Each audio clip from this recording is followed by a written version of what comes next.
This is the punch card I used to make the Afghan Lovely. I received a question regarding whether is it possible to knit this Afghan without the use of the Deco device, and this will be the topic of today's video.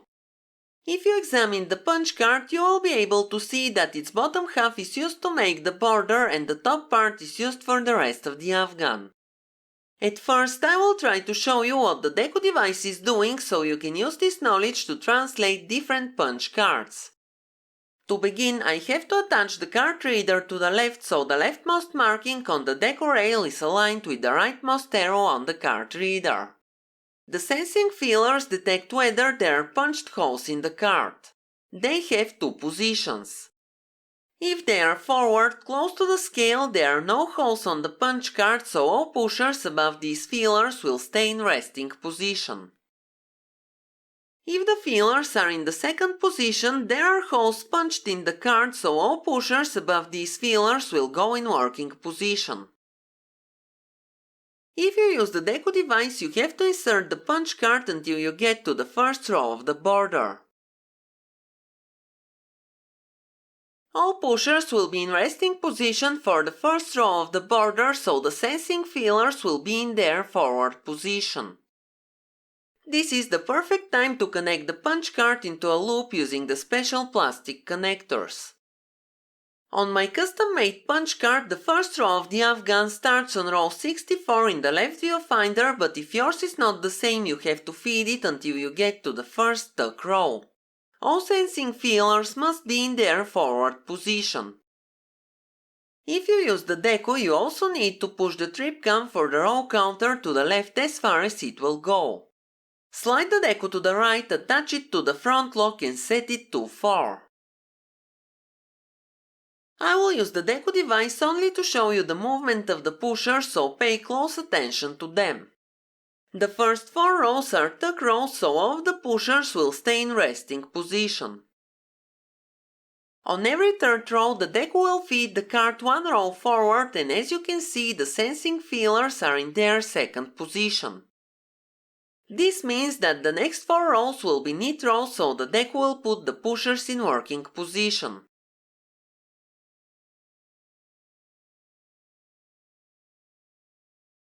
The next 4 rows are tuck rows again. This means that the Deco will bring the pushers to resting position. You can see that on the card. Tell me, did I explain well how the Deco device works? Now let's jump ahead to the first row after the border. As you can see, the pushers are now arranged for the pattern. After knitting the first 4 rows of the pattern, the Deco will rearrange the pushers for the next row. In this case, the Deco will put the resting pushers to work and the working ones to rest. This means that after you make the initial needle arrangement, you will be able to rearrange the pushers by using the arrow key on the Passap lock. But we will get there in a minute. After knitting the pattern part, you need to knit another border. Since the punch card is connected into a loop, the Deco will automatically start to knit the border. So you can see how it will arrange the pushers for the first tuck row of the border. Then continue knitting until the Afghan becomes the desired length. You have to stop knitting right after you make the bottom border. If you are using the Deco device, you have to stop knitting right after the sensing feelers are arranged for the first patterned row. The lock must be on the left side of the machine. Now let's see how to knit the Afghan without using the Deco. I won't actually knit the Afghan, so I will start by raising the pushers. You need to raise 171 needles on the front bed and 172 on the back bed. So both end working needles will be on the back bed of the machine. On the front bed there must be 4 pushers out of work at each side of the knitting. All of the other pushers must be in resting position. You must start knitting by making a cast on. The tubular cast on is always a good choice. To make it, you need to knit 1 row with both locks set to N. Then knit 2 tubular rows, and to finish the cast on, knit the final row with both locks set to N. Don't forget to gradually increase the stitch size. A great tip that you may like is to put the color changer out of work after you take the eyelet with the yarn. This way you won't accidentally change the color or leave the eyelet back in the changer. I always use this tip when all needles are in work and I don't have to change the color. The next step is to set the locks for the pattern. The back lock has to be set to N the whole time, and the front lock has to be set to AX. At first you have to knit 4 rows without the arrow key pressed. Then knit 2 rows with the arrow key pressed and 2 rows without the arrow key. The main rule is to change the positions of the pushers on every 4th row. This is true both for the border and for the patterned part. Now I will show you the process using the front lock of the machine. Reset the row counter after making the cast on and set the front lock to AX. For the demonstration I will use the front lock only. First you have to knit 4 rows. Don't forget to support me by liking the video and leaving me a comment below. Don't reset the row counter. Press the left arrow key. Now knit 2 rows. The pushers have to be in their working position. Don't reset the row counter. Press the 0 key to disengage the arrow key.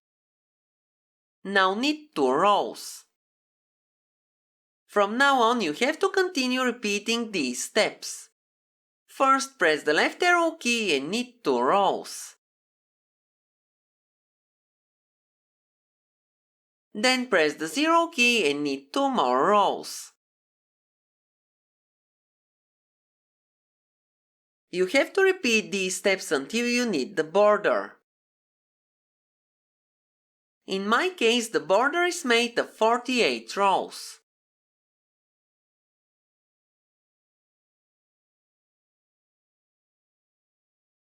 Now reset the row counter.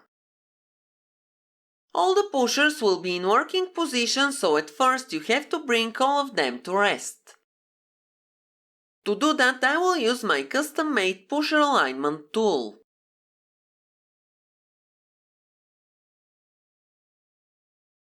Start from left to right and put the 12th pusher in working position. Use the orange ruler and raise the rest of the pushers as shown in the video. Then leave 11 pushers in resting position and put the 12th one in working position. Use the orange ruler and put the second group in working position. Leave 11 more pushers in resting position, then raise the other ones with the orange ruler. Repeat these steps one more time.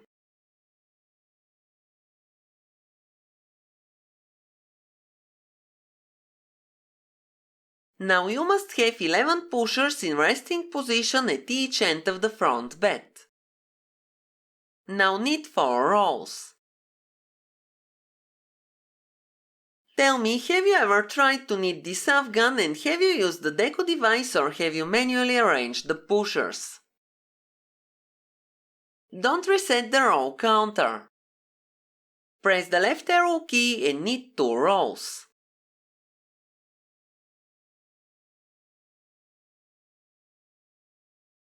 Press the 0 key to disengage the arrow key and knit 2 rows.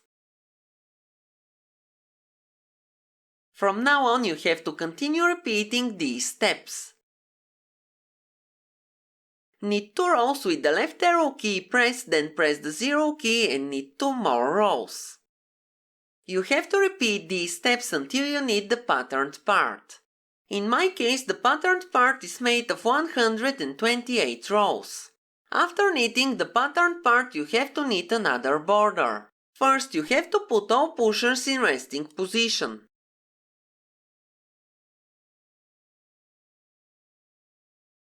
Now knit 4 rows.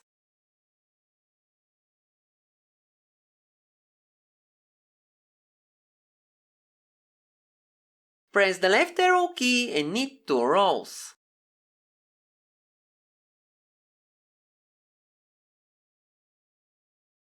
Press the 0 key to disengage the arrow key and knit 2 rows. Repeat these steps to knit the border. Then knit another patterned part followed by another border and continue until the afghan becomes the desired length. When knitting the last border, stop before knitting the last row. The lock must be on the left side of the machine. To knit the last row, you have to set the front lock to N.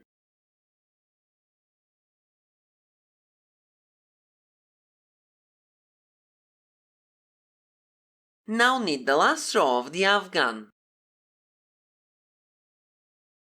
Increase the stitch size on both locks by 2 numbers and knit 1 row to the left. Then drop the front bed and make a zigzag latch cast off.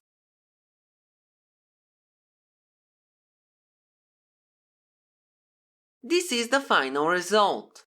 No matter if you choose to use the Deco device or not, this afghan is very easy to make and very beautiful.